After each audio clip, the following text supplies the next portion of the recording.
Bienvenidos a este nuevo video sobre cómo construir aplicaciones Shiny en R. En este caso les traigo el ejemplo de una aplicación para calcular el IPR de pozos a partir del método de Vogel y a partir del método de Darcy. Como ven, ahorita tengo graficada aquí una curva de IPR usando el método de Darcy, pero también usando lo que es el método de Vogel para valores por debajo del punto de burbuja. Como ven, en esta sección tenemos los datos de entrada, un gráfico interactivo, la tabla con los cálculos de gasto contra presión de fondo fluyente y algunas opciones para el gráfico, ¿no?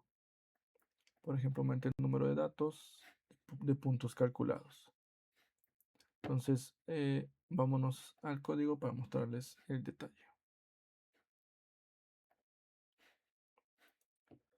Como les he comentado en otros videos, una aplicación Shiny se divide en dos partes, lo que es el UI o interfaz gráfica y la parte lógica. Vamos a iniciar con la parte lógica, un poquito más fácil, y de ahí saltar a la interfaz y así entender todo. Aquí básicamente, como les comentaba, tenemos dos opciones de cálculo, lo que es el método de Darcy, a partir de todos los valores de parámetros de yacimiento, y también considerando que por debajo del punto de burbuja estamos calculando lo que es el IPR, pero usando el método de Vogel. Siempre aquí estaríamos usando los datos de parámetro para obtener lo que es el índice de productividad y a partir de él calcular la curva en la sección por debajo del punto de burbuja con el método de Vogel. Entonces, básicamente, la primera parte es esta función que nos permite hacer ese cálculo. Es una función definida con el keyword function, y tenemos que si la presión de burbuja es igual a 0, tenemos el cálculo del índice de productividad, calculamos el gasto máximo, así como el gasto para una serie de... calculamos un vector de gasto para ir calculando este vector con respecto a los valores de para un vector de gasto para calcular las presiones de fondo para cada gasto. Y después tenemos lo que es la función para calcular el IPR con el método de Vogel. Igual aquí tenemos, dependiendo si el dato de la prueba está por debajo, por arriba de la presión de burbuja, las dos formas de obtener el índice de productividad, y a partir de allí obtener igual toda la relación gasto-presión de fondo. Todo lo anterior se ejecuta mediante este comando de observe event, en el cual al hacer clic en el botón calcular PI, pues toma en cuenta si es el método Darcy de acuerdo al input que selecciona esta opción, y con ello pues calcular ya sea con Darcy o con Vogel, ¿no? El resultado. Si ven, tenemos dos if, uno si es Darcy y uno si es Vogel. En ambos el resultado se almacena en una variable que estaría siendo global y que podemos usar después para graficar en la siguiente parte.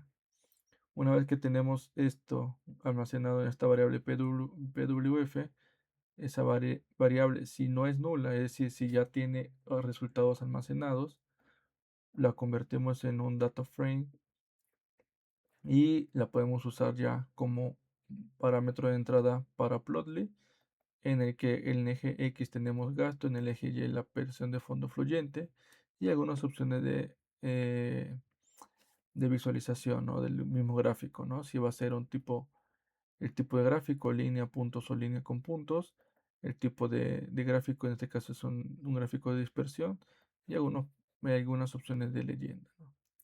Al final, igual definimos algunos parámetros para la parte de los ejes, de escalas y los títulos de cada eje.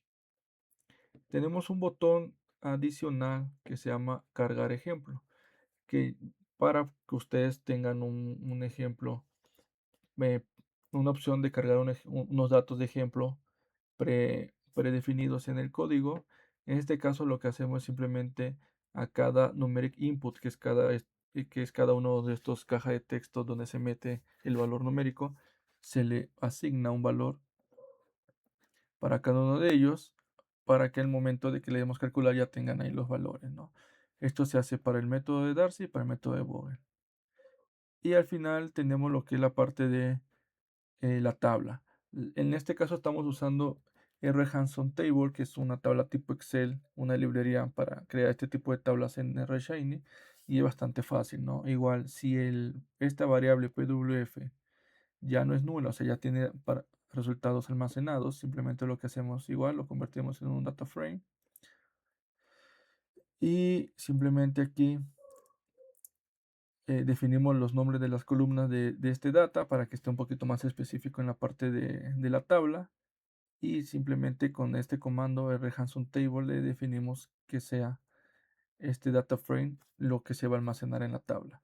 Aquí simplemente stretch nos permite ajustar o usar todo el ancho disponible de la página en donde está ubicada la tabla, y con ello se vea mejor la proporción de esta, ¿no?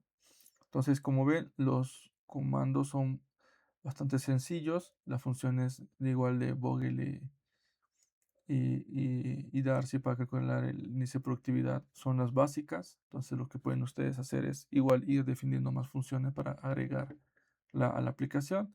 Y como les comentaba, en la parte de UI simplemente tenemos bastantes numeric input porque son cada uno de estos cuadros en los que vamos a estar metiendo los datos.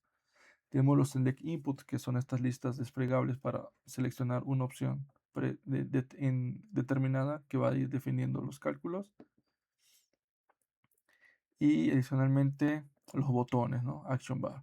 Estos BR son saltos de líneas para acomodar de mejor manera los elementos. Y aquí, de manera similar a otros ejemplos otros videos, tenemos lo que es un panel tipo dashboard en el que se tiene el sidebar layout y el main panel, ¿no? Para cada uno de estos, pues en este lo usamos principalmente para los datos de entrada, y el main panel para la parte de gráficos y tabla, ¿no? Todo lo que es resultados.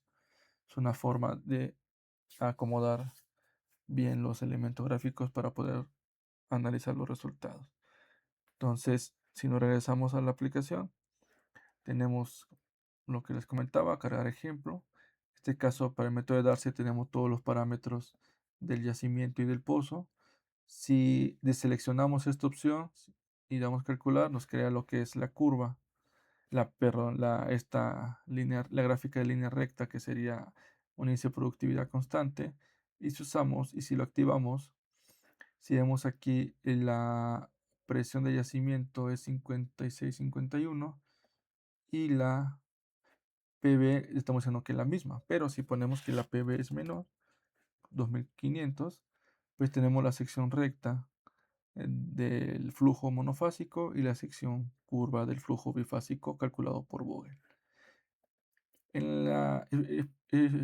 Específicamente usando el método de Vogel es usando lo que son datos de prueba. Si deseamos cargar ejemplo, tenemos los datos de prueba, que sería la presión de yacimiento, la presión de burbuja, la presión de fondo fluyente al gasto de 900. Entonces calculamos y nos da la curva, igual lo que es el IPR, pero usando datos de prueba y específicamente el método de Vogel. Y como les comentaba, de este lado tenemos algunas opciones para los gráficos. Aquí para aumentar el número de datos calculados. Esto, pues, si ven, al final lo divide de una manera con un mismo espaciamiento para que sea un poco más práctico. Y tenemos los resultados de esta forma. Si quieren saber más cómo construir estas aplicaciones, dejen un comentario y nos vemos en la próxima.